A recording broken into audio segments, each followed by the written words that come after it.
سنتكلم عن هذا المشكل الآن العالمي الذي أصبح يعني يشكو منه العالم كله، هو انتفاخات والغازات في الأمعاء. وكثير من الأحيان تكون غازات يعني قوية ويعني يعني مستمرة يعني طول الوقت، وغازات مؤلمة في كثير من الأحيان يكون ألم يصحبها ألم، وهي مزعجة عموما. انتفاخ يعني الأمعاء والغازات هذه مزعجة، أمور مزعجة جدا الآن. هذه الغازات طبعا لم تكن من قبل، هي من الأمراض الحديثة، الأمراض الجديدة، أمراض العصر، أمراض يعني تغيير نمط العيش. تكون قليلة جدا في يعني عند الأشخاص الذي في البوادي مثلا والأرياف المغربية، تكون قليلة جدا وتكاد لا توجد في. ومن هنا يجب أن يفهم الناس الذين ينتظرون خلطة وعشبة ودواء، يجب أن يفهموا هذا المرض لكي لا يحتاجوا لا عشبة ولا خلطة ولا أي شيء، ولا يصرفون أموالهم في الكذب.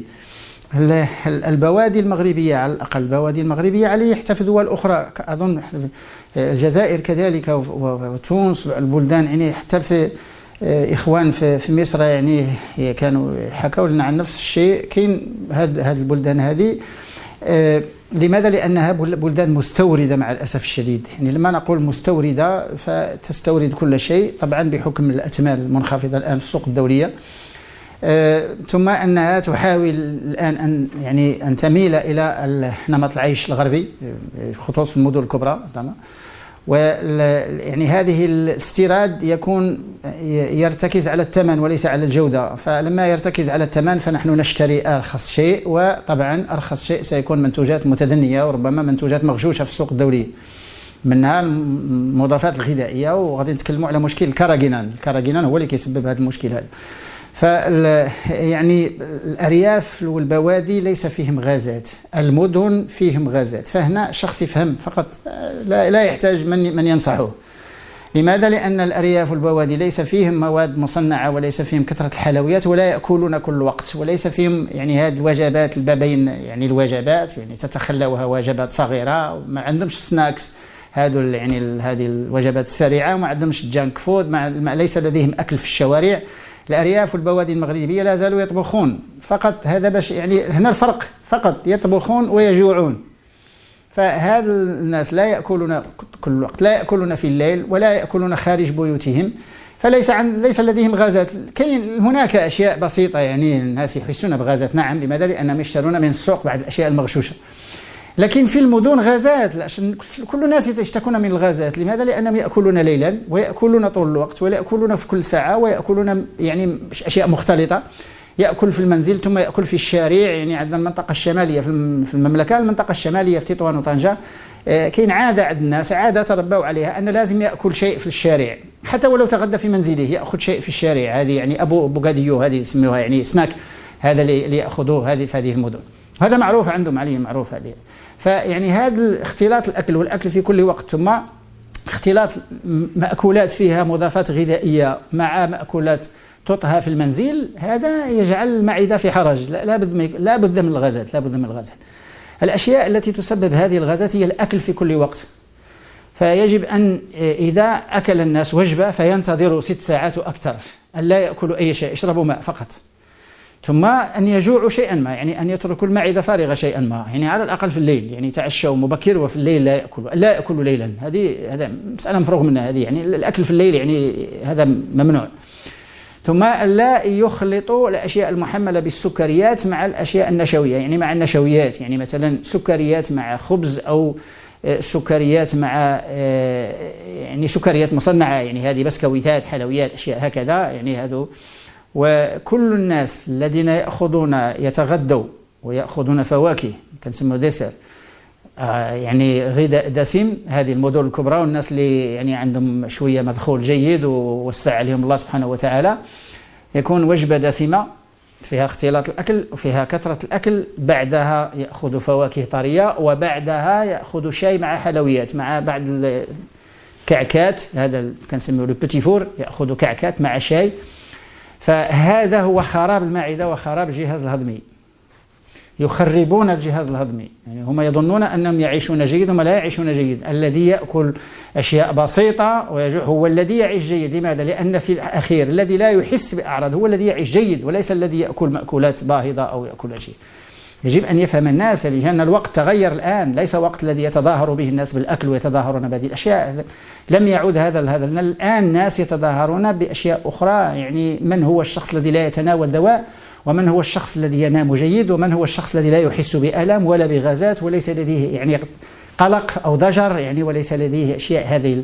فهذا هو الشخص الذي يعيش جيد، هذا، وليس الشخص الذي يأكل يعني مأكولات باهظة ويتغدى ويتعشى يعني في مطاعم باهظة ومشهورة ولا شيء. فالصحة هي الأول، الصحة أولا ثم ما تبقى. هذه الغازات تأتي من اختلاط الأكل في كل وقت، الأكل في الليل أولا. ثانيا تأتي من الأشخاص الذين لا يجوعون، وحتى الأشخاص الذين يصومون ويأكلون في الليل فنفس الشيء. يعني هذا غير مقبول، هذا صيام غير مقبول. من الأحسن يبطلوه ويجوعوا، يبطلوه من الناحية الصحية. أما من الناحية العبادة فنحن لا يمكن أن نبطل عبادة. فالناس هذو إذا أرادوا أن يعبدوا الله فليصوموا ولا يأكلوا في الليل. هذا هو الصيام الصحيح. نحن نتكلم عن الصيام الخطأ. إذا كان الصيام خطأ فمن الأحسن أن لا يكون، باش الكلام يكون واضح. إذا صمت فلا تأكل في الليل لتزكي هذا الصيام. أما أن تصوم وتأكل 5 أضعاف الكمية التي كنت تأكلها في النهار فهذا ليس صيام. هذا من الناحية العلمية وليس من الناحية الفقهية. الناحية العلمية صيام خاطئ. ورمضان على الأبواب، وإن شاء الله سنبدأ في نصائحنا في رمضان، وسننصح الناس في رمضان، ولن نتراجع عن نصائحنا إن شاء الله ولو كره الكارهون. سننصح الناس كيف ما كان الحال. فهذه الغازات علاجها بسيط، علاجها الجوع، ويتحرك الناس وألا يأكلوا ليل وألا يخلطوا الأكل وألا يأكلوا في كل وقت. فقط. بعض الأشياء التي تزيد في هذه الغازات هي بعض المواد الصناعية الغذائية المصنعة التي فيها مضافات غذائية مثل الكاراجينان. الأشياء اللي فيها الكاراجينان هذول جميع أنواع الحليب المصنعة، يعني حليب اللوز وحليب الصويا وحليب الكوكو وحليب جميع الأنواع الحليب التي تباع الآن في أوروبا وفي الدول الأخرى. هذا النوع الحليب الذي ليس حليب البقر، يعني حليب المصنع من نبات الذي يسمونه حليب، ويجب أن لا يحمل اسم حليب، يعني ممنوع في القانون، لأن الحليب هو المنتوج الذي يؤخذ من الحيوانات.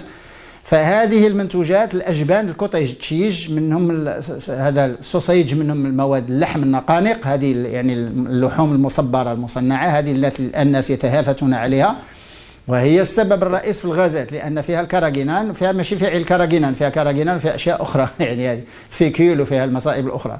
فيعني مكون الكاراجينان هو الذي يحدث التهابات على مستوى الجهاز الهضمي، وقد تكلمنا عليه في حلقة توضيح.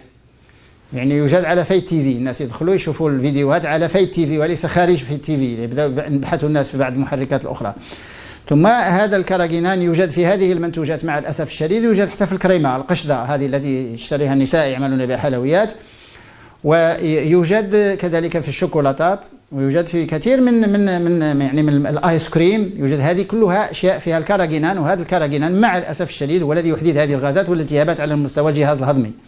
يعني هذو الباحثون في أمريكا اكتشفوا هذا المشكل ديال علاقة الكاراجينان بالالتهابات داخل الجهاز الهضمي، علاقة واضحة، يعني ليس فيها، وربما يذهب إلى سرطان القولون. يعني الكاراجينان يقدر يوصل حتى لسرطان القولون، وممكن أن يصل إلى التهابات أخرى مثل التهاب كرون، وممكن يوصل حتى التقرح يعني القولون، هذه الكوليتيس، يعني هذه الناس الآن يشتكون من كل هذه التقرحات على مستوى القولون. فأصحاب التقرحات والغازات وكل الأمراض التي تتعلق بالجهاز الهضمي أن يمتنعوا عن المواد المصنعة، أن يأكلوا طبخ المنزل، وأن يشتروا أشياء إذا كان يتعذر عليهم، لا يعرفون يعني الطهي ولا يقدرون على الطهي ولا يقدرون أن يحضروا هذه الأشياء، فيجب إذا أكلوا خارج أن يختاروا الأشياء التي ممكن أن تحضر يعني في اليوم، وليس أشياء يعني مصبرة أو مصنعة فقط، لأن لا يمكن أن يبقى الشخص على نمط العيش الذي سبب له المرض ثم يبحث عن أشياء هذه تعالجه. بعض الأشياء التي لاحظناها من خلال يعني هذه 10 سنوات أن هناك بعض الأشياء تضاف الآن في المغرب إلى السلطات. وفي المغرب كانت عندنا سلطة واحدة معروفة بالسلطة المغربية، هي فيها بصل وطماطم، يعني فيها بندورة وبصل. معروفة، كانت معروفة في المغرب، فيها زيت الزيتون، شيء من الخل، وفيها يعني بصل مع طماطم مع البندورة. هذه معروفة، يعني تسمى سلطة مغربية وعاش بها الناس. وهذه سلطة جيدة، يعني فيها يعني خضار، هي طازجة، لازم أن تكون طازجة. ولكن مع الأسف الآن بدأوا النساء يضيفون إلى هذه السلطات حتى في يعني في المطاعم، في المدن هذه، في المطاعم ليس هناك الآن تطلب حاجة يجيب لك ذرة مصبرة، رز مع لا إله إلا الله، مع مايونيز ولا حاجة. هذه يعني هذه السيزونين، هذه صوص، لابد ما يصب لك شيء فوق منها، ويجي فيها بيض، وفيها ذرة مصبرة، حبوب ذرة، هذه ذرة مصبرة، وفيها رز، وفيها تونة، وفيها اختلاط التونة والبيض والرز والذرة المصبرة. شيء هذه ليست سلطة، هذه كارثة. هذه ليست سلطة، هذه كارثة، ليست سلطة. السلطة يكون فيها خضر جيدة مقطعة، مغسولة جيد، مقطعة مع شيء من زيت الزيتون. هذه هي السلطة. هذه. أما خليط هكذا يأتوا به وكأن هذا سماه فن الطبخ، هذا ليس فن الطبخ، يعني هذا فن الجهل أسميه أنا. فهذه الذرة المصبرة التي تضاف، هذه تحدث انتفاخات عند النساء على الخصوص، انتفاخات الأمعاء عند النساء ولو أكلوا من حبتين.